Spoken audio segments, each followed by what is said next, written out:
और माशाल्लाह तुम देखो उस दौर का एक इंफ्रास्ट्रक्चर ऐसा होता सी कि चारों तरफ कमरे उत्ते जनाब खुली छत भी छोटी नहीं ठीक ये भी छोटी इधर सारी छोटी इधर वाह जी वाह ਇਹ ਬਹੁਤ ਕਦੀਮੀ ਹੈਗੀ ਹੈ ਜਨਾਬ ਕੋਠੀ ਬਹੁਤ ਕਦੀਮੀ ਹੈਗੀ ਹੈ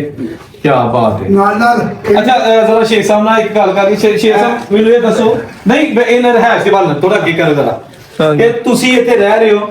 ਤੇ ਬੱਤੀ ਨਾ ਵੀ ਹੋਏ ਤੇ कैसा कोई ठंडक का एहसास फील ਹੁੰਦਾ है बहुत ठंडे है मंजिल बहुत ठंडी है ठंडी है ना गर्मी ठंडी पहले एसी की जरूरत ही नहीं थी एसी की जरूरत है कि तो सर्कुलेशन भी हैगी दीवारा मोटी ने चौड़ी ने ठीक हो गया पुरानी बढ़िया ना अच्छा